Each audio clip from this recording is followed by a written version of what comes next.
आदाब, जोहार, सत श्री अकाल, नमस्कार। मैं हूं अब्दुल रशीद और आप देख रहे हैं न्यूज हमारा भारत। न्यूज हमारा भारत में आप सभी का स्वागत है। आइए देखते हैं एक रिपोर्ट।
उद्घाटन हुआ है जिसका फुल फॉर्म है ब्लॉक पब्लिक हेल्थ यूनिट, जो हमारे पीछे की ओर बनने के लिए हुआ है, बट शिलान्यास यहाँ पे हुआ है।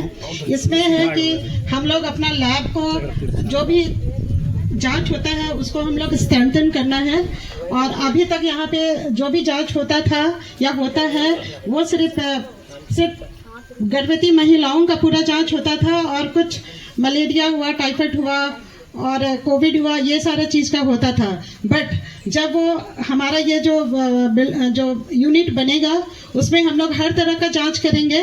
जितना भी एपिडेमिक जो भी डिजीज ऐसे क्षेत्र में जो फैलता है उस सब का भी जांच, उस सब डिजीज़ों का भी जांच यहाँ पे होगा। और हम लोग को ये बेनिफिट होगा कि हम लोग को उसको रेफर करके अगला हम सदर हॉस्पिटल भेजना ना पड़े और हमारा जांच यहीं से हो जाए, ताकि हम लोग उसका इलाज इसी जगह पे, यहाँ पे जो भी डॉक्टर रहेंगे उनके थ्रू होगा। यही है इस यूनिट का मूल उद्देश्य। यही सबके साथ हम अपने वाणी का विराम करते हैं, हम मैडम को देते हैं। साथ ब्लॉक के तमाम पदाधिकारीगण, स्वास्थ्य विभाग से ब्लॉक संबंधित सभी अधिकारी एवं कर्मचारीगण, उपस्थित हमारे साथ हमारे कांग्रेस पार्टी के सभी समर्पित कार्यकर्तागण, उपस्थित प्रखंड के अध्यक्ष भाई रमेश महली जी, उपस्थित स्वास्थ्य सहिया जितने भी आज इस कार्यक्रम में जुड़ने के लिए हम लोगों के साथ आए हैं। कुछ आंगनबाड़ी केंद्र से भी सहिया दीदी लोग पहुंची हैं, और विशेष रूप के गांव के तमाम लोग और साथ ही मीडिया बंधुओं का भी स्वागत करते हैं। जैसे कि आप लोगों को जानकारी हो ही गया है कि हमारी राज्य सरकार ने ये निर्णय लिया है कि हर एक ब्लॉक में अपना एक लैब टेस्टिंग यूनिट हो, जहाँ पे हर एक तरीके का टेस्ट जो ज़रूरी, जो काफ़ी फैलने वाली बीमारी है जिससे हम सभी वाकिफ़ हैं, वैसे बीमारियों का यहाँ पे टेस्ट हो सके। वैसे टेस्ट सेंटर के लिए सभी ब्लॉक में एक यूनिट खोला जा रहा है। हमें अभी जानकारी मिली कि बेड़ो ब्लॉक में भी हमारा एक ऐसा यूनिट का शिलान्यास हो चुका है। इटकी में हम लोग दूसरा शिलान्यास कर रहे हैं। इसी तरह से हमारे विधानसभा में 5 प्रखंड पड़ते हैं, 5 प्रखंड में इस तरह का यूनिट खोलने का प्रयास है। हम आशा करते हैं कि सरकार की तरफ से जो योजना बनाई गई है उसका सही तरीके से हमारे जो अधिकारी हैं उसको लागू कर पाएंगे, क्योंकि हम भी सरकार का एक अंग है और इस चीज़ को हम अनुभव करते हैं कि हम लोग कोई भी योजना बनाते हैं तो अपने जनता को सोच के, अपने लोगों को दिमाग में रख के हम लोग योजना बनाने का काम करते हैं, मगर जब उसको लागू करने की बात आती है तो लापरवाही के कारण जनता तक वो उद्देश्य पहुंच नहीं पाता है। अब जैसे जिस हम लोग अस्पताल में ही खड़े हैं, आज के दिन में मुझे लगता है 2009 में ही इटकी ब्लॉक का गठन हुआ और बेड़ो और नगड़ी से कट के ये बना। और आज आप देखिएगा तो भले ही शायद 9 पंचायत का ही ब्लॉक है, मगर फिर भी जनसंख्या के हिसाब से आप देखिएगा तो यहाँ निश्चित रूप से स्वास्थ्य का आवश्यकता है, प्राथमिक आवश्यकता है लोगों के लिए, मगर इसको हम लोगों को पूरा करने में काफ़ी मेहनत करना पड़ा। शुरुआती में जब हम विधायक बन के उपचुनाव जीत के आए थे उस समय यहाँ पे मात्र 1 NM थे। बहुत लगने के बाद, सरकार के साथ वार्तालाप करने के बाद हमें एक डॉक्टर मिले, और जो डॉक्टर भी यहाँ पे मिल तो गया, उनको डेपुटेशन प्रतिनियुक्ति हुआ, मगर वो कभी यहाँ सेवा नहीं देती थी। कई सारा बैठक किया गया, उसको भी समझाने का कोशिश किया गया, मगर उनके तरफ से इस चीज़ को गंभीरता से नहीं लिया गया। उसके बाद एक CS से बात करके फिर नए डॉक्टर का प्रतिनियुक्ति हुआ यहाँ पे, वो भी डेंटल डॉक्टर थे, महिलाओं के लिए खास करके, क्योंकि यहाँ पे महिला मरीज ही ज़्यादा आती हैं, उनका नहीं इलाज हो पाता था। आखिरकार इस तरह से करते करते डॉक्टर, क्या नाम हुआ, रूपा, पूरा नाम डॉक्टर रूपम कुमारी, जो रिम्स से MD फिजियोलॉजी का इन्होंने अध्ययन किया है, आज अगस्त महीने में अब इनका ज्वाइनिंग हुआ। तो कहने का यही अर्थ है कि हमारे सरकार लगातार नेक उद्देश्य से काम करती है। आपके जनप्रतिनिधि होने के नाते हम लगातार नेक उद्देश्य से काम करते हैं, मगर तमाम चीज़ों को देखते हुए भी कभी ना कभी कुछ ना कुछ कमी पेशी हो ही जाता है, और जनता भी इस चीज़ का शिकार बनता है। जनता को भी इन तमाम चीज़ों का दंश झेलना पड़ता है, जो हमारे लिए भी काफ़ी चिंता का बात है। इसीलिए आज मैं इस बात को कह रही हूँ कि यहाँ पे जो कार्य हो रहा है उसका सही तरीके से उपयोग हो, यही हमारे सरकार का इच्छा है, यही हमारा भी इच्छा है। स्वास्थ्य सहिया दीदी लोग भी आई हुई हैं, हमको मतलब अपना पार्टी का जो मेरा है लोग, उसके तरफ से एक आध लोग हैं, तुम लोग बहुत निराश किए हो हमको उनके तरफ से आपसे हम क्षमा मांग रहे हैं कि आप लोग को ऐसा खड़ा रहना पड़ रहा है। हमको बुरा लग रहा है, जब मंत्री का कार्यक्रम है तो कम से कम जनता को बैठने के लिए कुर्सी होना चाहिए था, मगर खैर गलती हुई है। आप लोग रात दिन समाज के लिए, लोगों के लिए लगे रहते हैं। बहुत कम प्रोत्साहन राशि में दीदी लोग भी काम करती है। कई सारे स्वास्थ्य सहिया लोगों से हम अपने क्षेत्र के भी और दूसरे क्षेत्र के लोगों से हम मिले हैं, और आप लोगों को बतलाना चाहेंगे कि ये दीदी लोग इतना मेहनत करती हैं कि काम करते करते एक, क्योंकि खास करके वैसे महिलाएं जो गर्भवती होती हैं उनका देखभाल करते करते एक संबंध उनके साथ भी इनका रहता है, बेटी का, माँ का या बहन का, और कभी कभी इनको कुछ राशि नहीं भी मिलता है तब भी वो संबंध निभाने के लिए आप लोगों का ड्यूटी में इन लोगों को वो सेवा देना पड़ता है। इसीलिए हम जितना ही आप लोगों का तारीफ करें वो कम है।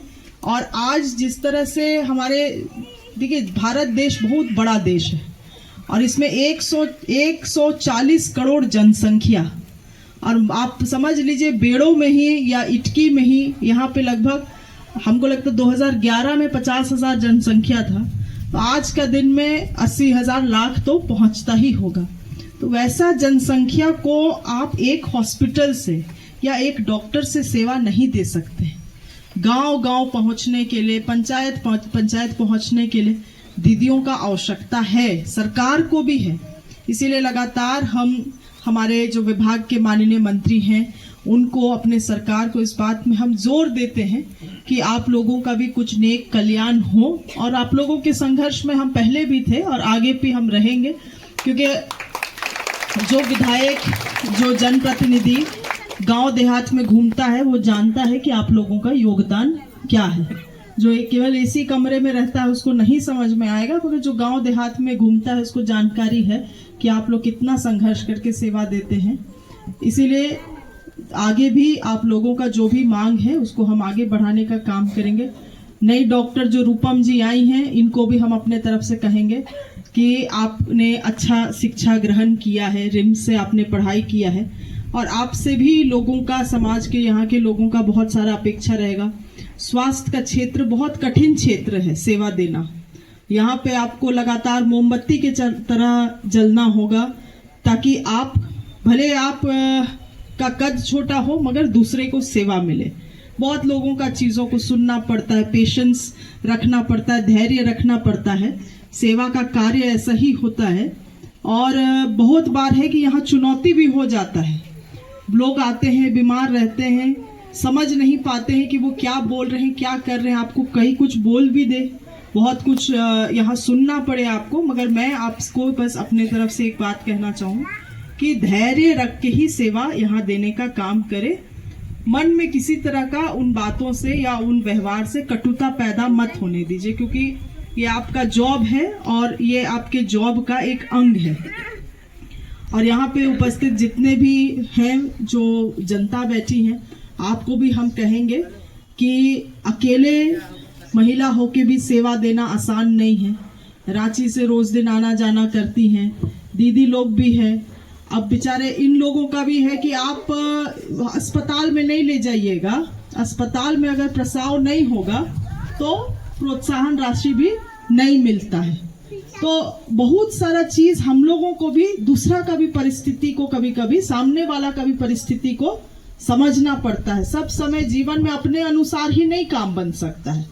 तो कुछ तुमको एक कदम पीछे लेना होगा, कुछ इसको एक कदम पीछे लेना होगा।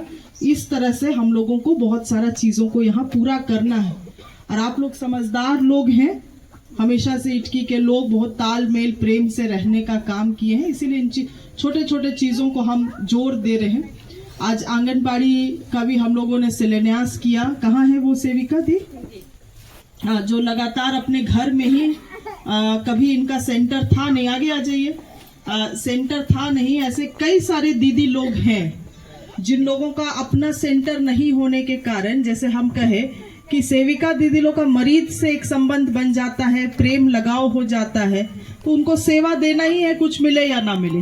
उसी तरह से ये दीदी लोग भी हैं, आंगनबाड़ी की सेविका दीदी लोग हैं। अपना ही घर में सेंटर भी चलाना है, समय में सरकार राशन देता है तो हो जाता है, नहीं तो कभी कभी अपना ही खर्च से बच्चों को खाना पीना खिलाना है। क्योंकि चाहे ना चाहे, बच्चा को नहीं मालूम है कि भाई राशन आया है कि नहीं, वो तो अपना आएगा ही। इनको भी माँ के जैसा एक लगाव हो जाता है उन बच्चों के साथ। इसीलिए बहुत सारा चीज को हम लोग को समझना है। हम कहीं जाते हैं तो बोलता है कि नहीं, वो आंगनबाड़ी वाला नहीं खिलाता है, अंडा देना है, अंडा नहीं देता है। मगर क्या परिस्थिति में नहीं दे रहा है उसको भी तो जानना है। इसीलिए दोनों तरफ का कहानी को समझना है। आज हम लोगों को खुशी है कि इनका भी सेंटर पारित हो गया है, सेंटर बनने वाला है, उसका भी शिलान्यास हुआ। दीदी बैठ जाइए आप। इसी तरह से समाज में बहुत सारे ऐसे नायक हैं जो अपना सेवा देते हैं, मगर उनको हम लोग हमेशा अपना कृतज्ञ प्रकट नहीं कर पाते हैं, उनको धन्यवाद नहीं कर पाते हैं। हम बस आप लोगों को याद दिलाना चाह रहे हैं कि समाज इन्हीं सारे छोटे छोटे योगदानों से आगे बढ़ रहा है लगातार। और हमारा जो सरकार है, हमारा सरकार भी इसी प्रयास में है कि हम लोग कैसे बेहतर करें। अभी सरकार का गठन हुआ, आप लोगों ने देखा होगा कि केंद्र सरकार भी बहुत सारे चीज में फंड को रोक दिया है। हम लोग अपने क्षेत्र का ही कई सारा रोड सबको भी अनुशंसा करके दिए हुए हैं, मगर अभी उसमें से कोई भी रोड का पैसा वैसा कुछ है नहीं, तो काम शुरू हुआ नहीं है। दूसरी चीज है कि हमें लगता है रोड के अलावे यहाँ इटकी में जो आप लोगों का ये पलमा वाला जो रोड है, इसमें भी बहुत लोग, क्योंकि मस्जिद भी पड़ता है, इस बार भारी बारिश हुआ तो बहुत लोग का कहना था कि नाली वहाँ पे बनना चाहिए। नहीं तो मस्जिद में भी पानी घुस जा रहा है। तो अभी हमारा फंड का भी पैसा नहीं आया है, विधायक मद का, जिसके वजह से बहुत सारा काम नहीं शुरू हो पाया है। मगर आप लोगों को जानकारी भी है कि जब हम पूर्व में विधायक थे, उपचुनाव जीत के आए थे, तो सबसे ज्यादा योजना अपना क्षेत्र में लाने का काम किए, सब रोड उसी समय हुआ भी है। इसीलिए कभी कभी ऐसा होता है कि सरकार के पास अचानक से सभी विभागों में पैसा आने लगता है और एक साथ सारा काम भी शुरू होता है, तो बम्पर शिलान्यास उस समय हम लोग देखेंगे। मगर आप लोग निश्चिंत रहे, सब रोड, रास्ता, नाली को हम लोगों ने प्राथमिकता में लेते हुए योजनाओं को चढ़ाने का काम किया है। और जैसे जैसे होगा, जैसे जैसे सरकार के पास पैसा आएगा, जैसे अभी स्वास्थ्य विभाग में आया तो हर एक ब्लॉक में इस तरह का यूनिट बन रहा है, उसी तरह से जैसे जैसे आएगा सारा काम जो इटकी वासियों ने लिखा है, लिख पढ़ के दिया है, वो सब चीज होगा।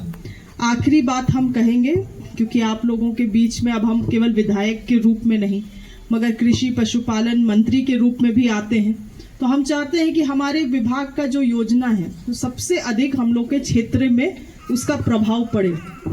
हाल ही फिलहाल में क्या हुआ, आप लोगों को मालूम होगा, बिरसा फसल बीमा योजना एक स्कीम है। अब हमको पता चला कि पूरा झारखंड में सबसे कम रजिस्ट्रेशन रांची जिला में है, और वो भी मांडर विधानसभा में और भी कम। बहुत दुख हुआ हमको भी कि भाई सबसे ज्यादा किसान मेरा क्षेत्र में, इस विभाग का मंत्री हम, और हमारे ही लोग ने इसको रजिस्ट्रेशन नहीं किया है। उसके बाद फाइल मंगा के 15 सितंबर को रजिस्ट्रेशन खत्म हो रहा था, तुरंत हम लोग इसको बढ़वाए, 30 सितंबर तक इसका रजिस्ट्रेशन को हम लोग बढ़ाने का काम किए। क्या हुआ नतीजन, जो 15, हमको लगता है 11,000 रजिस्ट्रेशन जो हुआ था मांडर विधानसभा से, हमको खुशी हो रहा है बतलाते हुए कि 15 दिन में उसको हम लोग 30,000 कर दिए। 15 दिन में 30,000। और आने वाला साल हम इसको टारगेट के रूप में लेके चल रहे हैं कि युद्ध स्तर पे हम लोग कैंप लगाने का काम करेंगे और 1 लाख आंकड़ा हम लोग किसानों को इसमें जोड़ेंगे मांडर विधानसभा से। इसमें इतना बेहतरीन स्कीम है। अभी आप लोग देखें, इस बार वर्षा अच्छा हुआ, बढ़िया हम लोग का फसल लगा है, मगर कभी कभी क्या होता है, सुखाड़ भी होता है, कभी कभी बाढ़ भी आता है। तो किसी भी तरह का फसल का अगर नुकसान होगा, प्रज्ञा केंद्र में आपको जाके केवल 1 रुपया टोकन मनी का अपना फसल का बीमा कराना है। सरकार पूरा पैसा देता है बीमा कंपनी को, और आपका किसी तरफ से भी अगर नुकसान होगा तो हम लोगों का विभाग उसमें, आपका इंश्योरेंस कंपनी जो है वो आपको बीमा कंपनी उसमें पैसा देने का काम करेगा। तो अब तो 15 से 30 सितंबर बीत गया है और अब खरीफ फसल के भी बहुत देर हो गया है, मगर अगले साल भी ये स्कीम आएगा और इसके बारे में जानकारी सबको हो। हम लोग इसको कैंप भी लगाएंगे और कैंप लगा के भी सारा योजना करेंगे। अभी आप लोगों को मालूम है ट्रैक्टर वितरण योजना भी चल रहा है। कितने लोग भरे हैं? 1 जन मात्र। जानकारी रहेगा तब ना भरिएगा। अभी सरकार महिला समूह को, कृषक के समूह को, पानी पंचायत को समूह में, कहने का मतलब ट्रैक्टर देती है और उसमें 90% अनुदान मिलता है, मतलब 90% सरकार देता है। तो आप इन सभी चीजों के बारे में जानकारी रखिएगा तो और ज्यादा आपको आर्थिक लाभ होगा। अभी महिला समूह मिलके ट्रैक्टर को देते हैं रेंट में। अब बताइए, उनको आराम से 1 दिन का 1,000-2,000 रुपया आ जाता है। उसी तरह से वो लोग जो अपना लोन लिए हैं उसको SHG से लोन लेते हैं, उसको चुकाने का भी काम करते हैं या अन्य उपयोग करते हैं। तो देखिए, आज का समय में दिमाग से, मानसिक रूप से अगर विकसित नहीं होइएगा तो कितना भी सरकार मैया समान योजना दे दे और कोई भी योजना दे दे, आप आगे जीवन में नहीं बढ़ सकते। इसीलिए परिवार को आगे बढ़ाना है, समाज को आगे बढ़ाना है, गरीबी से निकलना है। तो ये सब जितना स्कीम दे रहा है सरकार, उसका जानकारी रखिए, उसका लाभ लीजिए। अब कुछ लोग चाहता है घरे बैठे सब चीज मिले। हम जाएंगे तो हमको एगो कागज में, चुटका वाला कागज में लिख के दे देगा कि मंत्री जी घर दीजिए। अब ऐसे में मिलेगा? फॉर्म भरना पड़ता है। तो हम उसको पूछते हैं कि अब वो आवास का फॉर्म भरे हैं? नहीं, फॉर्म तो नहीं भरे हैं, तो कैसे मिलेगा भाई? अब हमको बोलेगा कि नहीं, ट्रैक्टर दे रहा है केवल आदिवासी लोग को दे रहा है, मुस्लिम लोग को नहीं दे रहा है। अच्छा आप फॉर्म भरे हैं? नहीं फॉर्म तो नहीं भरे हैं। हाँ तो तुमको कैसे मिलेगा? तो बहुत सारा चीज को गलत तरीके से भी लोग परोसता है अपना नासमझ होने के कारण। इसीलिए हम क्या किए हैं, हम ये 4 पेज का पत्रिका छपवाए हैं और इस 4 पेज का पत्रिका में हमारे विभाग के द्वारा संचालित जितना योजना है उसका सारा जानकारी इसमें है। आपको फॉर्म कहाँ से मिलेगा, क्या योजना है, उसको भर के कहाँ पे जमा करना है क्या नहीं है, सब चीज का जानकारी है। पशु बीमार होता है तो पशु का भी एम्बुलेंस चलता है। कितना लोगों को मालूम है? आपको सब मालूम है, जानकार है आप। कभी कभी इन लोगों का क्लास लीजिए आप भी, अच्छी बात है, जानकारी रखना चाहिए तभी लाभ ले पाइएगा। अब पशु का एम्बुलेंस चलता है मगर किसी को नंबर ही नहीं मालूम है। कितना है? 1962। हाँ फिर सर आप भी कंफ्यूज हो रहे हैं। मनोरंजन जी कहाँ है? 63 है, 1963। खैर इसमें लिखा हुआ है तो इसके बारे में पूरा जानकारी है। जितना भी कृषि विभाग के द्वारा योजना संचालित किया जा रहा है, सोलर से लेके अभी हम इधर से मोरो तरफ से आते हैं, इतना सुंदर बढ़िया सब्जी का फसल, बहुत यहाँ पे अच्छे किसान लोग हैं। मगर किसान का अगर आज आय 1 लाख है, मान के चलिए कोई सब्जी बेच रहा है, साल में 1 लाख रुपया 2 लाख रुपया उसका बन रहा, ये सब योजना का लाभ लीजिएगा तो आप 5 लाख 8 लाख रुपया तक आपका आमदनी पहुंच सकता है। इसीलिए इस सब चीजों को आपको समझना है और इसका लाभ उठाना है। ये सब लोगों को एक एक वितरण कर दिया जाएगा। इन्हीं सब बातों के साथ हम केवल आप लोगों को यही कहेंगे कि सब लोगों को, समाज को हम लोग को एकजुट रखना है। आज के दिन में आप देख ही रहे हैं कि किस तरह से समाज को बांटने का लगातार प्रयास किया जा रहा है। हमको ये सब चीज़ें काफ़ी चिंतामय लगता है और आप लोगों को भी इन चीज़ों को समझते हुए एकजुट रहने का आवश्यकता है। बाकी हमारे रमेश महली जी हैं, शायद आज आप रांची भी गए होंगे। वोट चोर गद्दी छोड़ वाला आप नहीं गए थे, मगर वोट भी अब चोरी हो रहा है। हम एक बार हमारा चुनाव था तो हम गए हुए थे नरकोपी तरफ, तो एक चाचा बैठे थे दुकान में। हम उनको पूछे किसको वोट दीजिएगा, तो बोला अरे किसी को दीजिए, जाएगा मोदी को। तो उस समय हम हंस दिए थे वो बात में, मगर अब लगता है जब से राहुल जी वोट चोर वाला मामला को उजागर किए, हमको लगता है सही बात है। वो बेचारा वो चाचा सही बोल रहा था, हम हंस रहे थे उसका बात में कि ऐसा कैसे भाई कि किसी को टिपोगे तो मोदी को वोट जाएगा, बोलता है कुछ भी बोलता है ये आदमी, मगर सही बोल रहा था कि आप लोग देख रहे हैं कि किस तरह से ये ईवीएम से भी वोट चोरी किया जा रहा है, वोटर लिस्ट सबको चेंज किया जा रहा है। यहाँ पे आंगनबाड़ी की दीदी लोग बैठी है जो बीएलओ का भी कार्य करती हैं। आप लोग से भी अनुरोध है कि इस देश का लोकतंत्र भी आप लोगों के हाथों में है, इसीलिए वोटर लिस्ट सबको आप लोग तैयार करते हैं तो बहुत सोच समझ के सूझबूझ के करिए, नहीं तो एक तरफ अगर केवल शासन भारी हो जाएगा तो कभी भी न्याय नहीं हो सकता है। गरीबों के साथ, पिछड़ा, आदिवासी, दलित के साथ कभी भी न्याय नहीं हो सकता है अगर एक ही तरफ शासन भारी हो जाएगा तो। और हम लोग उसी तरह का देख रहे हैं, मतलब कितना भी मेहनत कर लीजिए, वो तो हम लोग बहुत संघर्ष किए, नहीं तो हम लोग का भी, हमको जिस दिन वोटिंग हो रहा था उस दिन हमको फोन आने लगा, पता चला कर्मी उरांव है तो वोट लिस्ट से उसका नाम ही गायब। अब इम्तियाज अंसारी है, अंसारी नाम देख के उसका नाम ही गायब। इस तरह से बहुत सारा छेड़छाड़, मगर वो तो जनता का हम लोगों के ऊपर विश्वास रहता है और इतना बम्पर वोट से हम लोग यहाँ जीतते हैं, इसीलिए इतना भारी जीत हम लोग हासिल कर पाए। और ये सब वोट चोरी अगर हमको लगता है और हद तक हम लोग इसको ये कर पाते तो और ज्यादा अधिक वोट से हम लोग यहाँ पे जीतते थे।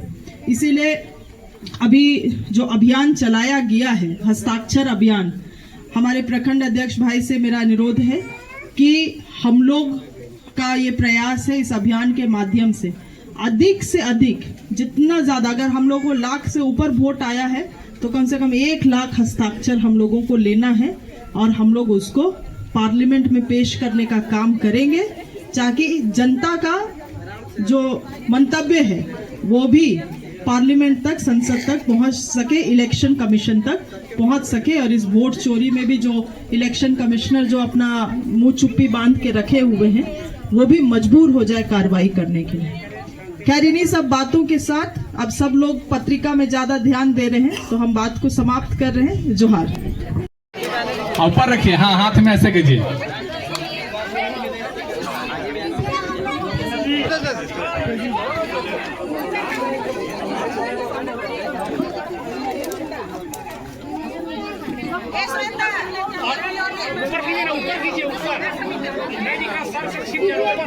हेलो, अच्छा सुनिए, सब लोग इधर देखिए,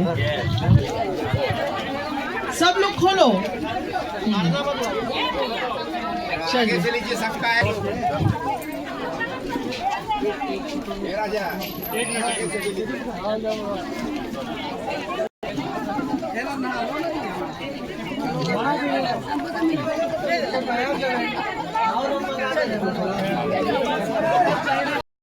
हमको कहते हैं कि वहाँ का एगो गवाह है आदमी, उन लोग को हम बहुत बोले कि भाई आप लोग पड़ोसी हैं, इतना बड़ा ये हादसा कर दिया, कम से कम बोलते कि जान मत मारो, छोड़ दो, इसका मैके वाला ले जाएगा, मुसलमान में तिलाक है, तिलाक दे दो इसको। और हम लोग का देहात में ऐसा मारते हुए देखते ना तो उसको भी मार देते हैं हम लोग। फाइनल बात है, आपको भी बता रहे हैं। और आप लोग कैसे नहीं कहते हैं कि हम लोग कुछ नहीं जानते हैं। तो लोग बोले देखिए 1 बजे तक यहाँ थी, आपका ही दरवाजा में बैठी हुई थी, मोबाइल पर इसे देख रही थी। इसे कहते हैं कि मैंने क्या चाहते हैं, हम लोग केस करेंगे, बोले पोस्टमार्टम होगा। आप तो ये लोग में जान मार दिया तो इससे आगे और कुछ नहीं। तो वो लोग हमको आश्वासन दिया कि लोग को किसी को नहीं छोड़ेंगे, आप किसी को नहीं छोड़ेंगे। हम लोग उसका घर का मुखिया साहब इतना अवेश में गए, आपका बच्ची को मार के वहाँ फिर ही रूम में करके और सुता दिया है और ढाँक दिया, जैसे मैयत को ढाँकते हैं चादर से। वो देख के आप अवेश में नहीं आइएगा, लेकिन हम बोल दिए कि इसका घर का एगो कोई चीज़ को बर्बाद मत करो, एगो कोई चीज़ को छूने नहीं दिए। पुलिस का आश्वासन में आप जब वहाँ से आए हैं, वो लोग को पकड़ के हम छीन रहे थे, बोले ये है इसका ननद, ये है इसका नंदोसी, ये है इसका माय, ये है इसका सौवर। अब बाकी बात 3 गो भाग गया वो लोग, इसको तोड़ के वो लोग को लेके चला गया और लेके चल गए तो हमको